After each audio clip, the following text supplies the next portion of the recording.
Hi hello ನಮಸ್ಕಾರ ಸ್ನೇಹಿತರೆ, welcome back to all in one YouTube channel. ಇನ್ನೂ ನನ್ನ ಚಾನಲ್ನ ಲೈಕ್ ಮಾಡಿಲ್ಲ ಅಂದರೆ ಲೈಕ್ ಮಾಡಿ, ಶೇರ್ ಮಾಡಿ, ಹಾಗೆ ವಿಡಿಯೋ ಕೆಳಗಡೆ ಕಾಣ್ತಾರೆ ಸಬ್ಸ್ಕ್ರೈಬ್ ಬಟನ್ನ ಪ್ರೆಸ್ ಮಾಡಿ, ಪಕ್ಕದಲ್ಲೇ ಕಾಣಿಸೋ ಬೆಲ್ಲೈಕನ್ ಮೇಲೆ ಕ್ಲಿಕ್ ಮಾಡಿ.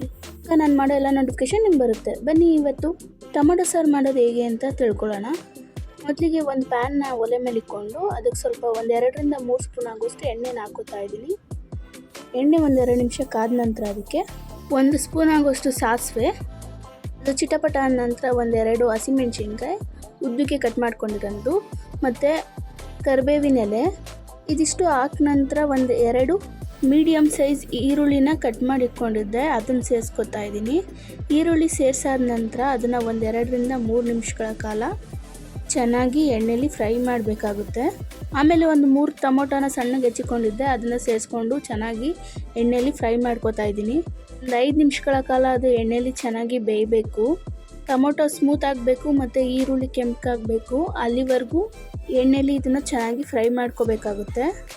ಈರುಳ್ಳಿ ಮತ್ತು ಟೊಮೊಟೊ ಬೇಗ ಬೇಯಬೇಕು ಅಂದರೆ ಇದಕ್ಕೆ 1 ಸ್ಪೂನ್ ಆಗುವಷ್ಟು ಉಪ್ಪನ್ನ ಸೇರಿಸ್ಕೋಬೇಕು.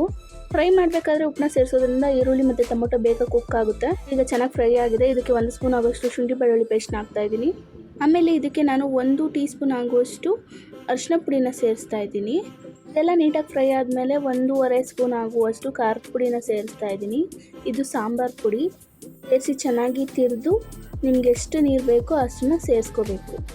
ಈ ಸಾಂಬಾರು ದೋಸೆ, ಇಡ್ಲಿ, ಅನ್ನ ಇವುಗಳ ಜೊತೆ ಸೂಟ್ ಆಗುತ್ತೆ.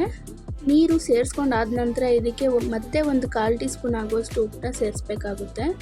ಈರುಳ್ಳಿ ಮತ್ತು ಟೊಮೊಟೊನ ಫ್ರೈ ಮಾಡಬೇಕಾದ್ರೂ ಉಪ್ಪನ್ನ ಸೇರಿಸಿರ್ತೀವಿ, ಮತ್ತು ಲಾಸ್ಟಲ್ಲಿ ನೋಡಿಕೊಂಡು ಸ್ವಲ್ಪ ಉಪ್ಪು ಹಾಕ್ಕೊಳ್ಳಿ. ಎಲ್ಲ ಸೇರಿಸಾದ್ಮೇಲೆ 10-15 ನಿಮಿಷ ಮಳ ತೊಟ್ಬಿಡಿ. ಅದಾದ್ಮೇಲೆ ಸ್ಟವ್ ಆಫ್ ಮಾಡಿಕೊಂಡ್ರೆ ಬಿಸಿ ಬಿಸಿಯಾದಂಥ ಟೊಮೊಟೊ ಸಾಂಬಾರು ರೆಡಿ. ಮತ್ತು ಇನ್ನೊಂದು ಟಿಪ್ ಏನಪ್ಪ ಅಂತ ಅಂದರೆ, ಸಾಂಬಾರನ್ನ ಗಟ್ಟಿಯಾಗಿ ಇಷ್ಟಪಡೋರು ಸ್ವಲ್ಪ ಬೇಳೆನ ಬೇಯಿಸಿ ಕೂಡ ಇದಕ್ಕೆ ಆ್ಯಡ್ ಮಾಡ್ಕೋಬೋದು. ಈ ವಿಡಿಯೋ ನಿಮ್ಗೆ ಇಷ್ಟ ಆಗಿದ್ರೆ ಲೈಕು, ಶೇರು, ಸಬ್ಸ್ಕ್ರೈಬ್ನ ಮಾಡೋದನ್ನ ಮರಿಬೇಡಿ.